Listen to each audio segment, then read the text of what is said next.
Welcome back. It's still Wake Up Nigeria. I've got with me relationship expert Olatoun Ayoola. Now, Toun is the executive officer of our Intimate Secrets and a counsel to many couples have helped save their relationships and marriages, of course. And that's an everyday relationship. There comes a time when things might need to be switched up.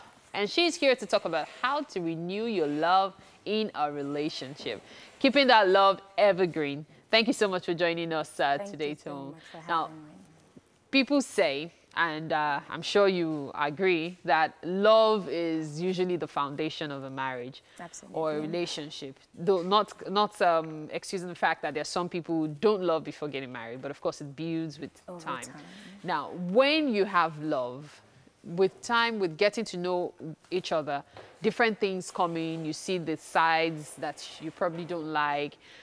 And these things, of course, influence your relationship, right? So how then do you still keep it evergreen, as you say, in spite of knowing all of these shortcomings? Well, the first thing I always say is you have to communicate. Communication is a must because for every relationship to succeed, communication is super important. So it means that even sometimes when everything is fine in your marriage or your relationship, but you've been with this person for a long time, it could be 2, 3 years, 5 years, 10 years, 11 years, and you know that things get to slow down a bit. It's not the same thing as when you were dating and the love was just very beautiful. When it just looks at you, just like, oh, it just melts. You know, it's very different, right? Okay, so we have to always keep it evergreen. Just make sure that we are still in love with ourselves and we're still always wanting to be with ourselves. So the first thing I always recommend to couples that come for counseling is communication is key. You have to talk to your spouse about whatever the problem is. The way you then communicate would be the difference between if it's going to make your relationship better or not. Okay. But you definitely have to communicate. So you need to communicate. That's the first one. Yes. So what else do you need to do? Because, you know, you're saying, oh, when you first meet each other, you melt like, oh. But then, of course, with time, there are some couples who actually still melt for each other 30 years down the line. There's one thing how do they do it? Besides communication, what else do they do? There's one thing every couple does that still keeps them together. That is making sure that you put in the work. Yes, relationship is a lot of work. Marriage is a lot of work. So you have to put in the work. When you say put in the work, what do you mean? It means that you don't expect to do nothing and expect something to happen. It means you have to do something. It has to be a trigger. So there has to be something, putting in the work. It could be, for instance, making sure that you create time for your spouse or even creating time for yourself to rejuvenate and, you know, get better. And then you also create time for your spouse. Okay, during counseling, I find a lot of couples that have been married for a while, they have children, they let the children take over the marriage. And I tell them all the time, that's what the parents are there for. Sometimes just ship them off to mommy and daddy and then what if mommy and daddy aren't there? We usually have, in Nigeria, thank God, we have some sort of support system. It could be someone in church, it could be a play group, but there's usually a sort of support system that we have. So make use of it. You could have a sister or someone that is close to you, or even the crèche for, you know, a few hours and spend time with your spouse. So it means that you're putting in the work. You're not just assuming that, oh, it will happen. Whether I like it or not, I love my wife or I love my husband. And then even if I don't do anything about it, I will still be able to have an amazing relationship or marriage. Now, somebody is watching that and saying, oh, I've tried everything. It doesn't seem to be working. Because I've tried communication, I've put in a lot of work into it.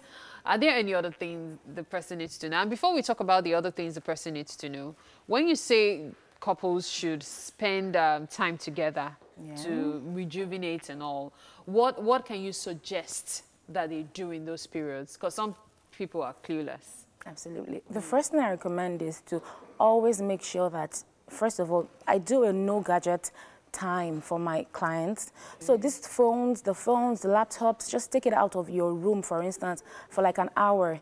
In 24 hours, spend 1 or 2 hours without your gadget with your spouse. That is the first way to incorporate. No, I'm not saying sleep. Oh, no.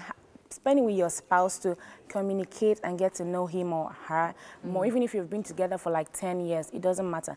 There is still something new to know every single time. And then I always advocate that do not, I see a lot of couples, they have TVs in their rooms, their bedrooms.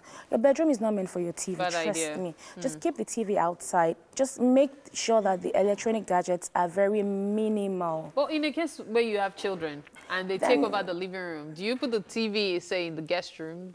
Well, it could be in the guest room, or if it must be in your room, there must be times when the TV should not come on, at least 3 hours before sleep. Not when a Man U versus Barcelona match is happening no, like now you know that guy will not answer you now. You know exactly. That one. So that one, just give him his time. Or even you, when you want to watch one Telemundo, what, that's fine. But let's say 2-3 hours before bed, just make sure that there is a no gadget zone.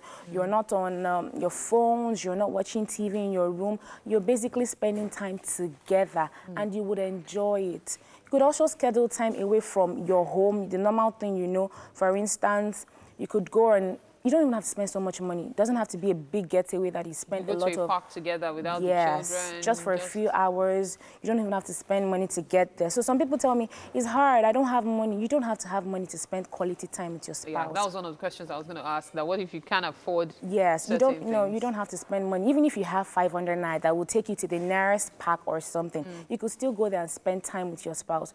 You don't have to take anything. What you're looking for is quality time with your spouse. Absolutely. So. All right. So earlier I said, okay, you give me the rest of the tips. So communication, putting some work in it. What else? And then there is this, what I usually recommend for clients when they come to counseling at our intimate secrets, I always tell them that they have to spice up things. You can't keep doing, yes, you have to switch it up. In the other room, yes, switch up. If you have to do different things, different position styles, spice it up. There's something I call the rule of 3. It means do something new, 3 new things every week. Yeah, some people tell me, oh, it's very hard, but it's doable. So 3 it means new things every week for couples, like something you've never done before. Absolutely. It could be the positions. It could be you trying out aphrodisiacs. There are so many things you could do in terms of aphrodisiacs. There are, the foods you eat. You could incorporate dates, new meals, and everything. Tiger nuts, different things that would help you feel better, enjoy your intimate moments. It does look like there are a lot of things to learn in this case. I'm very interested. So this conversation will continue later between you and I.